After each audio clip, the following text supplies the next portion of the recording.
আত্মীয় তার কাছে ভোট চাইতে যেতে পারি, তাহলে ভোট চাইতে যাওয়ার সময় তো এখন হয়নি, কিন্তু কৌশল বিনিময় করতে নিষেধ নাই। একটা স্কুলে যাচ্ছে, সবাই যাচ্ছে, কৌশল বিনিময় করছে, ফট করে প্রতিপক্ষে সেটা ছবি ক্যামেরা দিয়ে কমপ্লেন দিচ্ছে যে উনি সরকারি চাকরি বিধি লঙ্ঘন করেছেন।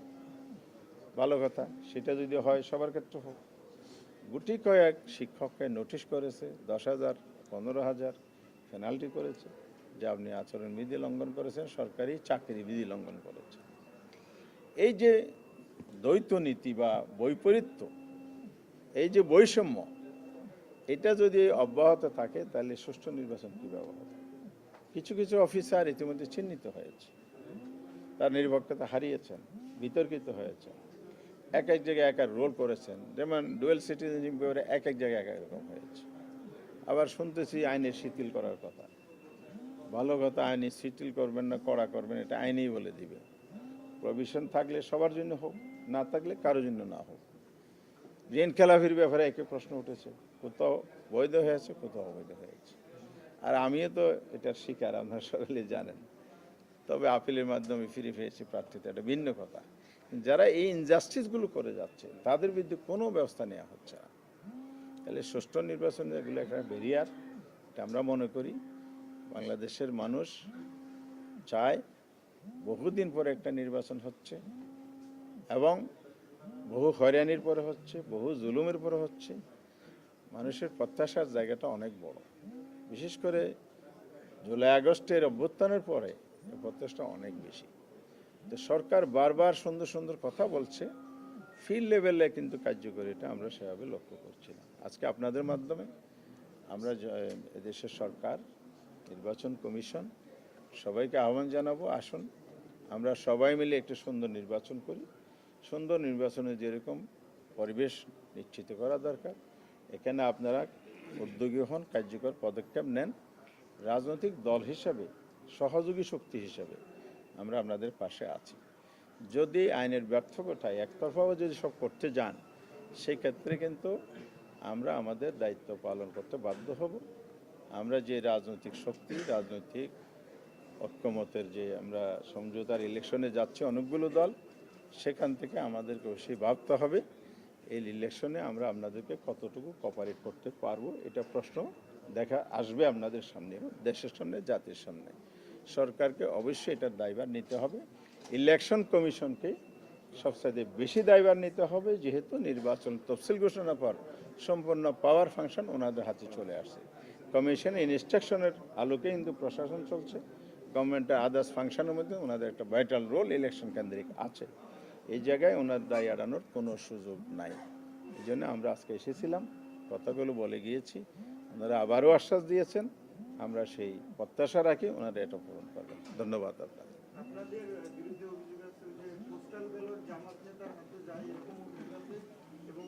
এই অভিযোগটা সম্পূর্ণ মিথ্যা। কারণ হলো, আপনি পোস্টাল ব্যালট যেটা বিদেশে গিয়েছে, কোন একটা দেশে, ওমান না কোথায়, আমি শুনে আমাকে বাহরাইন, আমাকে একজন সাংবাদিক বিবিসির আমাকে ফোন করছিলেন। তো উনি যেটা আমাকে বলেছেন, এই লোকটা আপনাদের নেতা কিনা। বাহরাইন এমন একটা দেশ যে দেশে কোনো রাজনৈতিক দলের শাখা তাদের দেশের আইন সাপোর্ট করে না, অ্যালাউ করে না। 2 নম্বর হচ্ছে, বাংলাদেশের নির্বাচনী আইন আরপি অনুযায়ী রাজনৈতিক দলের নিবন্ধনের যে শর্তাবলী আছে, বিদেশের রাজনৈতিক দলের কোনো শাখা থাকতে পারবে না। আইনের প্রতি শ্রদ্ধাশীল হিসাবে আমরা অলওয়েজ এটা মেনটেন করেছি। যদিও মিডিয়াতে বিভিন্ন দেশের বিভিন্ন দলের শাখা আমরা দেখি, এ ব্যাপারে কোনো পদক্ষেপ নাই। যেখানে আমার দলের কমিটি নাই, রাজনৈতিক নেতা হওয়ার তো প্রশ্নই ওঠে না। সে উদুরপিন্দি ভোজের গাড়ি চালানোর কোনো সুযোগ নেই।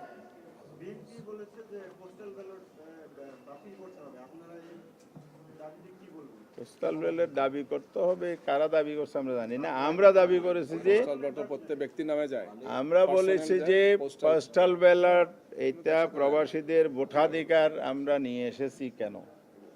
ভোট দেওয়ার জন্যই তো। ব্যালট ছাড়া কি ভোট হবে? তা আপনি এদেশে ভোট দেবেন, ব্যালট নেবেন, তাইলে ওরা দেশের নাগরিক আপনি স্বীকার করেন না। তাহলে আপনি এই দাবির প্রশ্ন তুলবেন কেন? এটা অযৌক্তিক দাবি। এটা আমি সত্যি মনে করি। অভিযোগ যে পোস্টাল ব্যালটে জি, একজন বলেন।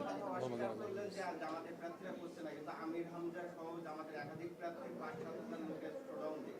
আপনি অন্য দলের ক্ষেত্রে অভিযোগ করেন, আপনার নিজের দলের প্রার্থী এটা যদি উনি করে থাকেন, ওনার বিরুদ্ধে অভিযোগ করলে এরা ব্যবস্থা নেবে। আপনার কাছে অভিযোগ আছে? আমার কাছে নাই। জি, লোকালে দেশের ভিতরে পোস্টাল ব্যালটের ক্ষেত্রে নাম এবং প্রার্থীর নাম এবং প্রতীক ব্যবহার করার জন্য বিএনপি একটু আগে প্রস্তাব দিয়ে গেছেন নির্বাচন কমিশনে। এটা যাতে আমাদের নর্মাল যে ব্যালট এরকম পোস্টাল ব্যালট হয় লোকাল দেশের জন্য, সে বিষয়ে আপনার বক্তব্য? না, লোকাল ব্যালট যেটা হয় নির্বাচন কমিশন আমাদেরকে যেটা বলেছে, যেহেতু এখানে একটা পোস্টাল ব্যালট পাঠানো আবার ভোট নিয়ে ফিরিয়ে আনা একটা টাইম বিষয় আছে, সময় সাপেক্ষ বিষয়। এই কারণে ওরা যেভাবে পাঠিয়েছেন এটা আমাদের কাছে অযৌক্তিক মনে হয়নি। আর লোকালটা হলো তো আগের দিন পাঠায়, এটা সমস্যা হয় না, পর্যাপ্ত সময় পাওয়া যায়। আর যেহেতু একটা মেজর কোনো সমস্যা নেই, এখানে শুধু ক্যান্ডিডেট সেট আপটা হলো বাকি থাকে। প্রতীক তো আর সবসময় একই, পরিবর্তন তফসিলের সাথে যাচাই বাছাইয়ের সাথে কোনো সম্পর্ক নেই। এই জন্য আপনার প্রতীক বরাদ্দ, যেহেতু ওনারা প্রতীকের ব্যালট পাঠিয়ে দিয়েছেন, এরপরে আমরাও ভোটারদেরকে যখন ক্যাম্পেইন করি তখন বলি 20 তারিখের মধ্যে এগুলো চূড়ান্ত হবে, 21 তারিখ প্রতীক বরাদ্দ হবে, 22 তারিখ ক্যাম্পেইন হবে। সুতরাং পোস্টাল ভোটারও যেন 20 তারিখের পরে ভোট প্রদান করে। এর আগে দিলে কিছু জটিলতা আছে, এইটা যেন না হয়। 21 তারিখ থেকে বারকোড এই যে নির্বাচিত কমিশনে আসলাম জোট নিয়ে প্রশ্ন, এটা আজকে প্রেস ব্রিফিং আছে 8টায়, ওখানে দাওয়াত থাকলো, ওখানে আপনারা শুনতে পাবেন। জি, পোস্টাল ব্যালট নিয়ে আপনাদের কোনো অভিযোগ নেই। নির্বাচন কমিশন থেকে যেভাবে পাঠানো হচ্ছে বা যেরকম আছে প্রতীক নিয়েও দেখেন, একটা হলো রেজিস্ট্রেশন, একটা হলো ব্যালট পাঠানো, একটা হলো কাস্টিং ভোট। কাস্টিং ভোটটা এখন দেওয়ার সুযোগ আছে কি নাই, এটাতে ইলেকশন কমিশন যে তফসিল শিডিউল দিয়েছে, সে যদি আগায় কোনো ধরনের যদি ব্যর্থ না ঘটে, তাহলে এখানে দ্বিমত করার কোনো সুযোগ নেই। ওনাদের একটা অভিযোগ যে পোস্টাল ব্যালটে একটা বিশেষ দলের প্রতীক উপরে আছে, কিন্তু ওনাদের যে প্রতীক সেটা ভাঁজে পড়ে গেছে। এই বিষয়ে এগুলো হলো শোনেন, এগুলো টেকনিক্যাল বিষয় থাকে। আমরা একটা মিটিংয়ে গেছিলাম, প্রথম আলো আর ডেইলি স্টারে। তো ওনারা শুরুতে বলছে, ভাই চেয়ারটা এমনভাবে সাজাইছি আপনাদের অ্যালফাবেট অনুযায়ী পড়ে গেছে, যার ভাগ্য যা তাই। তা আমি তো সেখানে গিয়েছি, আমাদের বিএনপি মহাসচিব মির্জা ফখরুল আলম সাহেব গিয়েছেন, নাহিদুল ইসলাম, ওনারা সবাই ছিলেন, আরও অনেকে ছিলেন।